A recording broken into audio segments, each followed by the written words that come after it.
যেদিন তুমি নিজের সিদ্ধান্তের দায়িত্ব নাও, সেদিন ভয় শত্রু থাকে না, সে পথ প্রদর্শক হয়ে যায়।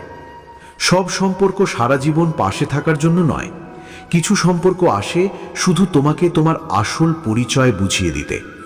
জীবন তোমাকে পড়তে মানা করে না, বরং শেখায় পড়ে গেলে কিভাবে আবার উঠে দাঁড়াতে হয়। যে সময় তোমাকে ক্লান্ত করে, সেই সময়ই তোমাকে ভেতর থেকে শক্ত করে গড়ে তোলে। যখন তুমি নিজেকে সম্মান করতে শেখো, তখন অন্যের অবজ্ঞা ততটা কষ্ট দেয় না। সবচেয়ে সঠিক পথ অনেক সময় সহজ হয় না, আর সেই পথেই ভিড়ও কম থাকে। জীবনের বোঝা হালকা হয়ে যায় তখনই যখন তুমি প্রতিটি কথাকে মনে গেঁথে নেওয়া বন্ধ করো। আজ যারা তোমার নীরবতা বুঝতে পারছে না, আগামীকাল তারাই তোমার স্থিরতা দেখে শিখবে। প্রতিদিন হাসি খুশি থাকা জরুরি নয়, কিন্তু প্রতিদিন সৎ থাকা, এটাই সবচেয়ে বড় শক্তি। যেদিন তুমি তুলনা করা বন্ধ করো, সেদিন থেকেই তোমার যাত্রা হয়ে ওঠে একান্তই তোমার নিজের। জীবন কখনো কাউকে খালি হাতে ফেরায় না, প্রতিটি অভিজ্ঞতার সঙ্গে কিছু না কিছু উপলব্ধি দিয়েই এগিয়ে দেয়। যারা তোমার সংগ্রাম দেখেনি, তারা তোমার সাফল্যের মূল্যও বুঝবে না।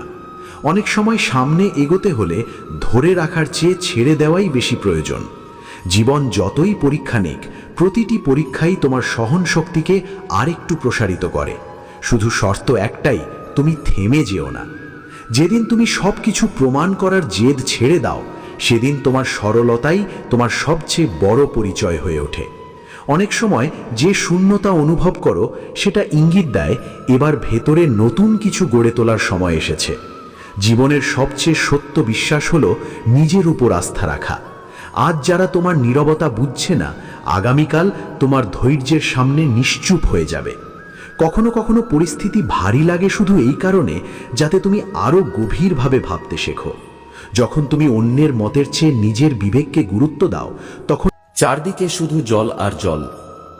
এরপর ভগবান তার উদ্দেশ্য জানিয়ে বললেন, আমি চাই না এই মহাপ্রলয়ের অন্ধকারে সৃষ্টির জ্ঞান, ধর্ম এবং জীবনের বীজ নষ্ট হয়ে যাক। তাই আমি তোমাকে একটি গুরুত্বপূর্ণ কাজ দিচ্ছি। তুমি অবিলম্বে একটি বিশাল ও মজবুত নৌকা তৈরি করো। যখন প্রলয় শুরু হবে, তখন সেই নৌকায় উঠবে 7 জন মহান ঋষি এবং সব ধরনের ঔষধি ও উদ্ভিদের বীজ। এছাড়াও পৃথিবীর সব জীবের এক জোড়া করে প্রাণী নিয়ে নৌকায় উঠবে। যখন প্রলয়ের উত্তাল ঢেউ তোমার নৌকাকে দুলিয়ে দেবে, তখন তুমি আমাকে স্মরণ করবে। আমি তখন আবার এই বিশাল মৎস্যরূপে তোমার সামনে উপস্থিত হব। ভগবান তখন রাজা সত্যব্রতকে আরও নির্দেশ দিয়ে বললেন, যখন আমি আবার তোমার সামনে প্রকাশিত হব, তখন তুমি বাসুকী নাগকে এক বিশাল দড়ির মতো ব্যবহার করবে। সেই বাসুকী নাগ দিয়ে তোমার নৌকাটিকে আমার মাথায় থাকা এই বিশাল শিংয়ের সঙ্গে বেঁধে দেবে। তারপর তুমি নিশ্চিন্ত থাকো, আমি নিজেই তোমাদের নৌকাকে এই প্রলয়ের অশেষ সাগরের মধ্য দিয়ে টেনে নিরাপদ স্থানে পৌঁছে দেব। প্রলয় শেষ না হওয়া পর্যন্ত তোমরা সবাই আমার সুরক্ষার মধ্যেই থাকবে।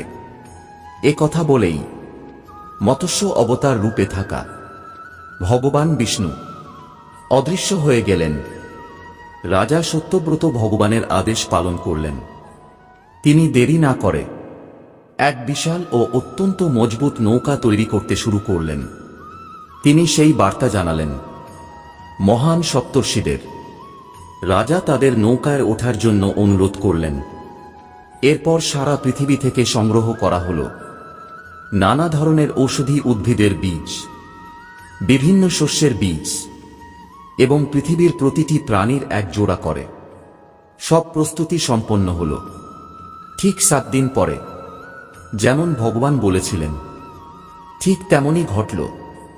আকাশ ভরে গেল ভয়ঙ্কর কালো মেঘে, বিদ্যুৎ চমকাতে লাগল, আর শুরু হলো প্রবল বৃষ্টি। বৃষ্টির ফোঁটা এত বড় ছিল যেন আকাশ থেকে জলধারা নেমে আসছে। দেখতে দেখতে নদীগুলো তাদের তীর ভেঙে ফেলল, আর সমুদ্র হয়ে উঠল ভয়ঙ্কর উত্তাল। তার বিশাল ঢেউ আকাশ ছুঁতে লাগল। কিছুক্ষণের মধ্যেই পুরো পৃথিবী জলে ডুবে গেল। উঁচু পাহাড়ের চূড়াগুলো জলের নিচে চলে গেল। চারদিকে শুধু ধ্বংস আর আতঙ্ক। এই ভয়ঙ্কর প্রলয়ের মধ্যে রাজা সত্যব্রত নৌকায় ছিলেন, সপ্তর্ষিদের সঙ্গে, সব প্রাণীর জোড়া এবং অসংখ্য বীজ নিয়ে। প্রচণ্ড ঢেউয়ে নৌকাটি পাতার মতো দুলতে লাগল। সবাই ভয় পেয়ে গেল। তখন রাজা সত্যব্রত ভগবানকে স্মরণ করলেন এবং রক্ষার জন্য প্রার্থনা করলেন। ঠাৎ সেই অন্ধকার সমুদ্রের মধ্যে এক উজ্জ্বল আলো দেখা গেল। সেই আলোর মধ্য থেকে প্রকাশ পেলেন ভগবান বিষ্ণু, তার বিশাল মৎস্য অবতার রূপে। তার দেহ হাজার সূর্যের মতো দীপ্তিময় ছিল। তার মাথায় ছিল এক বিশাল শিং।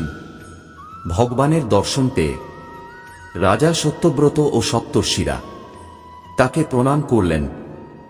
রাজা তখন বাসুকী নাগকে ডেকে আনলেন এবং তাকে দড়ির মতো ব্যবহার করে নৌকাটিকে ভগবানের শিংয়ের সঙ্গে বেঁধে দিলেন। এবার নৌকা সম্পূর্ণ নিরাপদ। ভগবান মৎস্য সেই বিশাল নৌকাকে টেনে প্রলয়ের সাগরের মধ্যে দিয়ে এগিয়ে চললেন। এই দীর্ঘ যাত্রার সময় যতক্ষণ না প্রলয়ের জল শান্ত হল, ততক্ষণ ভগবান রাজা সত্যব্রত ও সপ্তর্ষিদের গভীর আধ্যাত্মিক জ্ঞান দিলেন। তিনি ব্যাখ্যা করলেন সৃষ্টির রহস্য, আত্মা ও পরমাত্মা, ধর্ম ও মোক্ষ, সৃষ্টি, স্থিতি ও প্রলয়ের সত্য ভগবানের মুখ থেকে প্রকাশিত। এই জ্ঞানভাণ্ডারই পরে মৎস্য পুরাণ নামে পরিচিত হয়। অবশেষে ভগবান নৌকাটিকে টেনে নিয়ে গেলেন উচ্চতম পর্বতের চূড়ায়, হিমালয়। সেই চূড়াটি তখনও প্রলয়ের জলের উপরে ছিল। নৌকাটি সেখানে নিরাপদে বাঁধা হল। ধীরে ধীরে বৃষ্টি থেমে গেল, জলের স্তর কমতে শুরু করল এবং আবার পৃথিবী দৃশ্যমান হল। প্রলয় শেষ হল। তখন ভগবান বললেন, হে রাজন, এখন এক নতুন যুগ শুরু হবে। তুমি এই নতুন যুগে বৈবস্বত মনু নামে পরিচিত হবে। তোমার থেকেই মানবজাতির পুনরায় বিস্তার হবে। এই সপ্তর্ষি এবং তুমি যে বীজ ও প্রাণীদের রক্ষা করেছ, তারাই নতুন সৃষ্টির ভিত্তি হবে। এই কথা বলে ভগবান বিষ্ণু নিজের দিব্য ধামে ফিরে গেলেন। এই অবতারের আরেকটি গুরুত্বপূর্ণ উদ্দেশ্য ছিল। এক অসুরের নাম ছিল হয়গ্রীব অসুর। যখন ব্রহ্মা নিদ্রায় ছিলেন, তখন সেই অসুর তার মুখ থেকে নির্গত 4টি বেদ চুরি করে সমুদ্রের গভীরে লুকিয়ে পড়ে। বেদ ছাড়া জ্ঞান অদৃশ্য হয়ে গিয়েছিল। তখন ভগবান বিষ্ণু মৎস্যরূপ ধারণ করে সমুদ্রের গভীরে গিয়ে হয়গ্রীব অসুরকে বধ করেন এবং 4টি বেদ উদ্ধার করে ব্রহ্মার কাছে ফিরিয়ে দেন। এভাবে তিনি জ্ঞানভাণ্ডারকেও রক্ষা করেন। এইভাবেই ভগবান বিষ্ণু তাঁর প্রথম অবতারেই প্রমাণ করেছিলেন, ভক্তদের রক্ষা করার জন্য তিনি যে কোনো রূপ ধারণ করতে পারেন এবং সৃষ্টির কল্যাণের জন্য তিনি যে কোনো লীলা করতে সক্ষম। এরপর শুরু হয় ভগবান বিষ্ণুর দ্বিতীয় অবতার, কূর্ম অবতার, যার সঙ্গে জড়িয়ে আছে মহান সমুদ্র মন্থনের কাহিনী। সেই সময় দেবরাজ ইন্দ্র ত্রিলোকের অধিপতি হওয়ার অহংকারে মত্ত ছিলেন। একদিন মহর্ষি দুর্বাসা পৃথিবীতে ভ্রমণ করছিলেন। ভ্রমণের পথে তিনি এক বিদ্যাধরীকে দেখলেন, যার গলায় ছিল এক অপূর্ব সুগন্ধি ফুলের মালা। সেই মালা ছিল অত্যন্ত পবিত্র, কারণ তা ছিল দেবী লক্ষ্মীর আশীর্বাদ। যার কাছে এই মালা থাকবে, তার ঐশ্বর্য ও সৌভাগ্য কখনো নষ্ট হবে না। মহর্ষি দুর্বাসা সেই মালাটি প্রসাদ হিসেবে গ্রহণ করলেন এবং ভাবলেন, এই পবিত্র মালার উপযুক্ত ব্যক্তি হলেন দেবরাজ ইন্দ্র। তাই তিনি সেই মালা ইন্দ্রকে উপহার দিলেন। কিন্তু অহংকারে অন্ধ হয়ে থাকা ইন্দ্র সেই মালার প্রকৃত মর্যাদা বুঝতে পারলেন না। তিনি অবহেলার সঙ্গে মালাটি নিজের হাতি ঐরাবতের মাথায় রেখে দিলেন। ঐরাবত তো একটি প্রাণী, সে কি করে সেই মালার মাহাত্ম্য বুঝবে? সে নিজের সুঁড় দিয়ে মালাটি মাটিতে ফেলে দিল এবং পায়ের নিচে পিষে ফেলল। এই অপমান দেখে মহর্ষি দুর্বাসা ভীষণ ক্রুদ্ধ হলেন। তার চোখ লাল হয়ে উঠল এবং তিনি ইন্দ্রকে অভিশাপ দিলেন, হে ইন্দ্র, তুমি অহংকারে অন্ধ হয়ে আমাকে এবং দেবী লক্ষ্মীর প্রসাদকে অপমান করেছ। তাই আমি তোমাকে অভিশাপ দিচ্ছি, আজ থেকে তুমি এবং সমগ্র স্বর্গলোক ঐশ্বর্যহীন, শক্তিহীন ও তেজহীন হয়ে পড়বে। মহর্ষির অভিশাপ অবিলম্বে সত্যি হয়ে গেল। স্বর্গের সমস্ত জ্যোতি ম্লান হয়ে গেল। দেবতারা দুর্বল হয়ে পড়লেন। তাদের শক্তি, সাহস এবং ঐশ্বর্য সব হারিয়ে গেল। এই খবর পৌঁছাল অসুরদের রাজা বালির কাছে।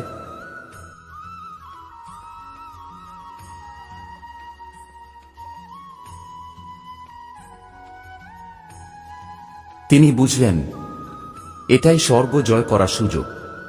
অসুররা তাদের বিশাল সেনা নিয়ে স্বর্গলোকে আক্রমণ করল। দুর্বল দেবতারা অসুরদের শক্তিশালী বাহিনীর সামনে টিকতে পারলেন না। যুদ্ধে তারা পরাজিত হলেন। অসুররা স্বর্গ দখল করল এবং দেবতাদের সেখান থেকে তাড়িয়ে দিল। অপমানিত ও আশ্রয়হীন দেবতারা শেষ পর্যন্ত গেলেন ব্রহ্মার কাছে। সব কথা শুনে ব্রহ্মা তাদের নিয়ে গেলেন সৃষ্টির পালনকর্তা ভগবান বিষ্ণুর কাছে। তিনি তখন অবস্থান করছিলেন পবিত্র ক্ষীরসাগরে। দেবতারা ভগবানকে প্রণাম করে সাহায্যের প্রার্থনা করলেন। দেবতারা গেলেন রাজা বালির কাছে। তারা বললেন, আমরা সবাই মিলে সমুদ্র মন্থন করব। যে অমৃত বের হবে তা আমরা সমান ভাগে ভাগ করব। অমৃতের লোভে অসুররা সঙ্গে সঙ্গে রাজি হয়ে গেল। এভাবে দেব ও অসুরদের মধ্যে এক অস্থায়ী সন্ধি হল এবং শুরু হল ইতিহাসের সবচেয়ে বড় কাজ, সমুদ্র মন্থন। মন্থনের জন্য মথনী হিসেবে বেছে নেওয়া হল মন্দর পর্বত। দড়ি হিসেবে ব্যবহার করা হল বাসুকী নাগ। দেবতারা ধরলেন বাসুকীর লেজ আর অসুররা ধরলেন তার মাথা। কিন্তু মন্থন শুরু করতেই এক বড় সমস্যা দেখা দিল। মন্দর পর্বত খুব ভারী ছিল। সমুদ্রের মধ্যে তার কোনো ভিত্তি ছিল না। তাই পর্বতটি ধীরে ধীরে সমুদ্রের গভীরে ডুবে যেতে লাগল। সবাই হতাশ হয়ে ভগবান বিষ্ণুকে স্মরণ করল। তখন ভগবান এক বিস্ময়কর রূপ ধারণ করলেন, এক বিশাল কচ্ছপের রূপ। এটাই ছিল কূর্ম অবতার।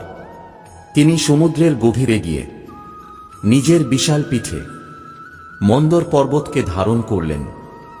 এবার পর্বত স্থির হয়ে গেল। দেব ও অসুররা আবার উৎসাহ নিয়ে মন্থন শুরু করল। মন্দর পর্বত ঘুরতে লাগল আর সমুদ্রের মধ্যে সৃষ্টি হল ভয়ঙ্কর আলোড়ন।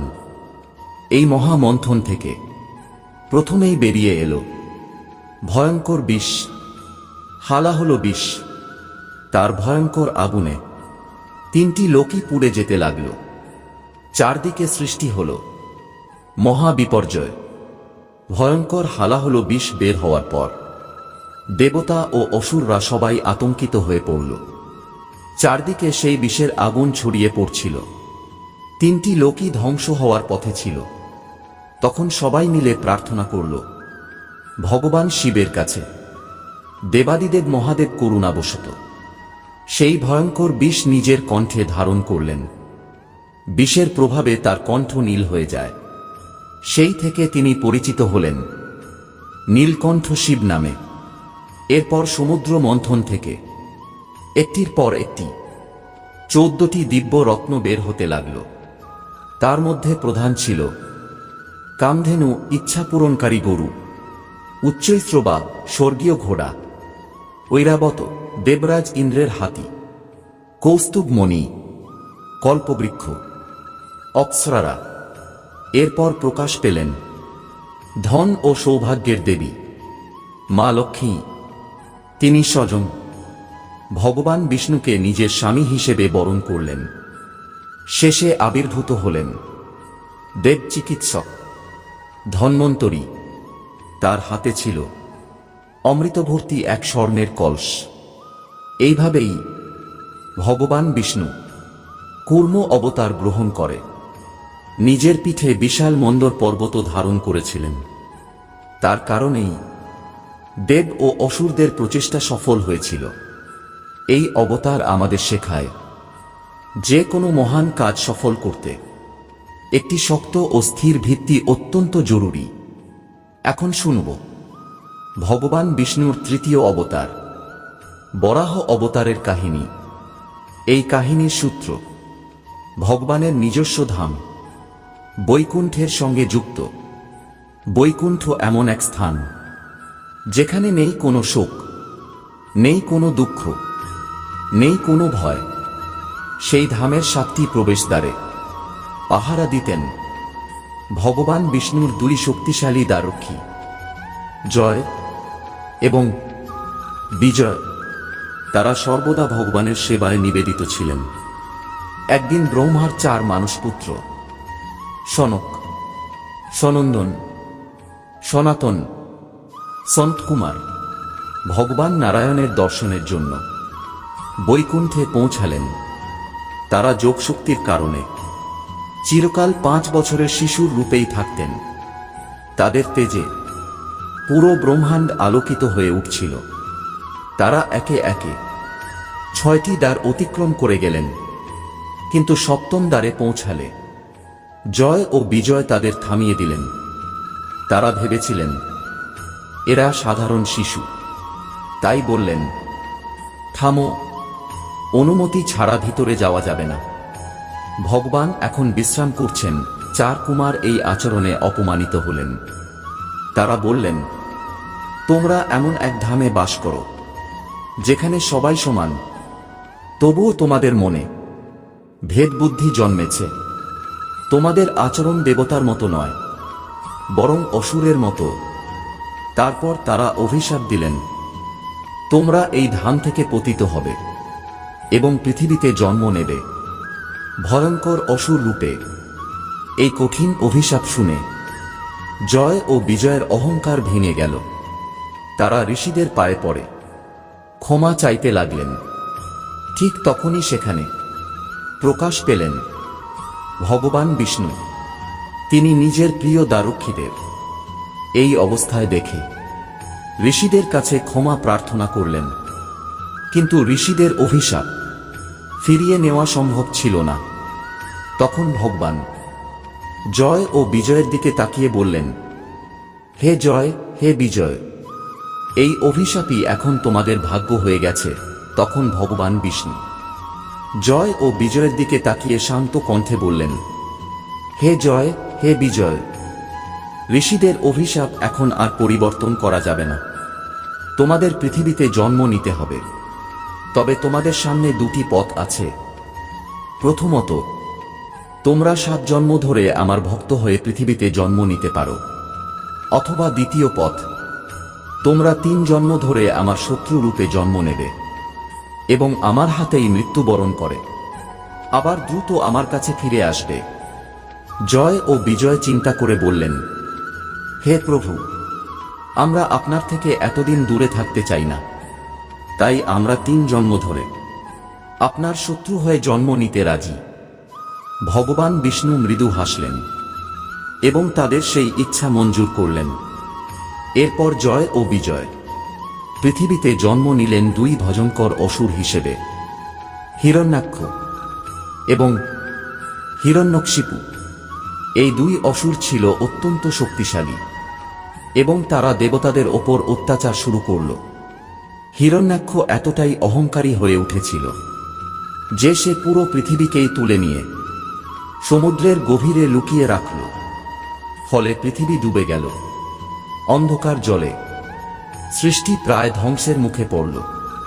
তখন পৃথিবীকে রক্ষা করার জন্য ভগবান বিষ্ণু গ্রহণ করলেন এক আশ্চর্য রূপ, এক বিশাল বন্য শূকরের রূপ। এটাই ছিল বরাহ অবতার।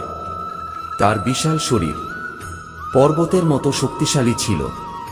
তিনি গর্জন করতে করতে সমুদ্রের গভীরে প্রবেশ করলেন। সেখানে তিনি খুঁজে পেলেন ডুবে থাকা পৃথিবীকে। তার বিশাল দাঁতের উপর তিনি পৃথিবীকে তুলে ধরলেন এবং আবার স্থাপন করলেন তার নিজের কক্ষপথে। কিন্তু সেই সময় অসুর হিরণ্যাক্ষ ভগবানের সামনে এসে দাঁড়াল। সে ভগবানকে যুদ্ধের আহ্বান জানাল। এরপর শুরু হল ভয়ঙ্কর যুদ্ধ। দীর্ঘ সময় যুদ্ধের পরে অবশেষে ভগবান বরাহ হিরণ্যাক্ষকে বধ করলেন। এভাবে পৃথিবী আবার ধ্বংসের হাত থেকে রক্ষা পেল। এইভাবেই ভগবান বিষ্ণু তার তৃতীয় অবতার বরাহ অবতার গ্রহণ করে পৃথিবী ও সৃষ্টিকে রক্ষা করেছিলেন। এই কাহিনী আমাদের শেখায়, যখনই পৃথিবীতে অধর্ম ও অন্যায় বেড়ে যায়, তখনই ভগবান কোনো না কোনো রূপে ধর্মকে রক্ষা করার জন্য অবতীর্ণ হন। বন্ধুরা, যদি এই পবিত্র কাহিনী তোমাদের ভালো লাগে তাহলে ভিডিওটি লাইক করো, চ্যানেলটি সাবস্ক্রাইব করো এবং কমেন্টে লিখে জানাও জয় শ্রী বিষ্ণু। পরের ভিডিওতে আমরা শুনব ভগবান বিষ্ণুর আরেক মহান অবতারের কাহিনী। ততক্ষণ পর্যন্ত ধর্মের পথে থাকো, সৎকর্ম করো এবং ভগবানের নাম স্মরণ করো। ও নমো ভগবতে বাসুদেবায়।